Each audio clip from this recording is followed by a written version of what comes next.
बिहार के एक पिछड़े जिले मुजफ्फरपुर की सुबह कुछ अजीब सी थी।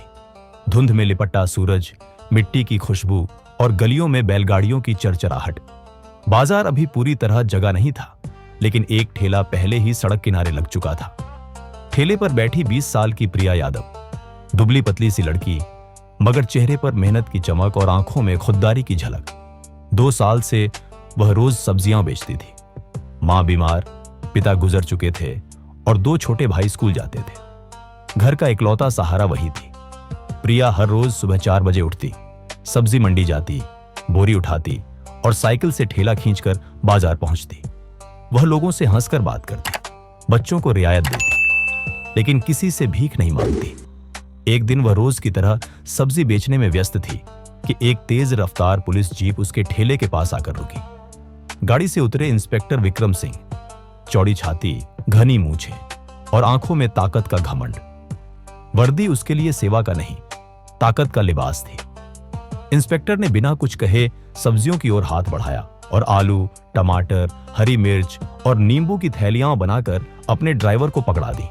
प्रिया ने हिम्मत करके कहा, साहब, ये सब मिलाकर 85 रुपए होते हैं। इंस्पेक्टर ने हंकारा भरा, पुलिस वाले से पैसे मांगती है, तेरा बाप भी नहीं मांगता। प्रिया ने नजरें झुकाते हुए फिर कहा, साहब, मुफ्त देना मुश्किल है, रोज खरीदती हूं, खर्चा भी होता है। इंस्पेक्टर ने करीब आकर ठेले को ठोकर मारी, अगली बार जबान चलाई तो थाने की हवा खिला दूंगा, समझ में आया? प्रिया चुप हो गई। ठेला थोड़ा सा पलट गया, कुछ सब्जियां मिट्टी में गिर गईं। ये सब देख रहा था एक और खामोश चेहरा, वो चेहरा जिसमें संकल्प था, हमदर्दी थी और कानून की असली आत्मा। ये थी आराधना सिंह, मुजफ्फरपुर की नई जिलाधिकारी, डीएम। वो आम कपड़ों में चादर ओढ़े बिना किसी प्रोटोकॉल के बाजार का निरीक्षण करने आई थी। वो पुलिस के अत्याचार और आम जनता की हालत देखना चाहती थी। बगैर किसी दिखावे के उन्होंने सब कुछ अपनी आंखों से देखा। कुछ पल प्रिया को देखा, फिर अपनी नोटबुक में कुछ लिखा और चुपचाप वापस चली गई। अगले दिन पुलिस ऑफिस में हंगामा मचा हुआ था। एक आपात बैठक बुलाई गई। जिले के सभी थानों के इंस्पेक्टर मौजूद थे। इंस्पेक्टर विक्रम सिंह भी अकड़ते हुए आए, जैसे कुछ हुआ ही ना हो। कमरा शांत था जब आराधना सिंह अंदर आई। वो 28 साल की युवा अधिकारी थी। आईएएस पास करके बिहार आई थी। सादा लिबास, मगर स्पष्ट लहजा और फौलादी नजरिया। उन्होंने बिना भूमिका के एक वीडियो प्रोजेक्टर पर चलाया। ये वही वीडियो था जो उनकी गुप्त टीम ने बाजार में रिकॉर्ड किया था, विक्रम सिंह को सब्जियां लेते और ठेले को ठोकर मारते हुए। पूरा कमरा सन्नाटे में डूब गया। आराधना ने सवालिया निगाहों से विक्रम की ओर देखा। ये तुम हो? विक्रम थोड़ा हिचकिचाया। मैडम, वो एक मामूली ठेले वाली थी, जबान दराज थी।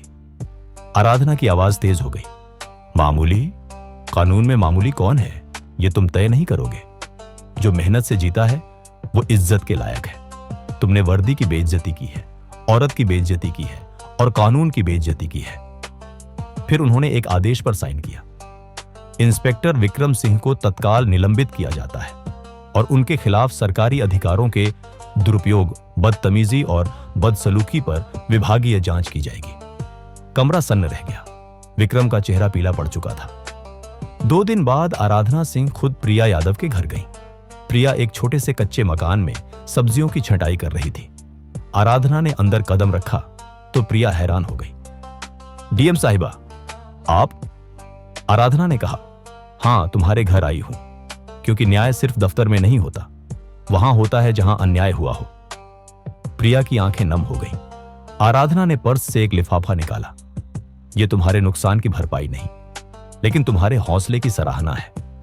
साथ ही उन्होंने एक छोटा सा नोटिस भी दिया। तुम्हें मुजफ्फरपुर नगर पालिका की ओर से एक स्थायी सब्जी स्टॉल आवंटित किया जा रहा है, ताकि तुम चैन से कारोबार कर सको। प्रिया की आंखों से आंसू बहने लगे। मैडम, आपने मेरी आवाज सुनी। मैं तो समझ बैठी थी कि हमारे जैसे लोगों के लिए इंसाफ सिर्फ कहानियों में होता है। आराधना ने कहा, नहीं प्रिया, तुमने जो चुपचाप सह लिया वो तुम्हारी कमजोरी नहीं, तुम्हारी महानता है। लेकिन अब वक्त है कि हर प्रिया अपनी आवाज बुलंद करे। कुछ महीने बाद बाजार में एक नई सब्जी की दुकान खुली थी। पक्की छत, रंग बिरंगे बैनर और एक बोर्ड जिस पर लिखा था प्रिया सब्जी स्टॉल। जहां इज्जत का सौदा नहीं होता। अब प्रिया न सिर्फ सब्जियां बेचती थी, बल्कि मेहनती लड़कियों को भी काम देती थी। उसका स्टॉल अब एक मिसाल बन चुका था। आराधना सिंह अब भी मुजफ्फरपुर की डीएम थी।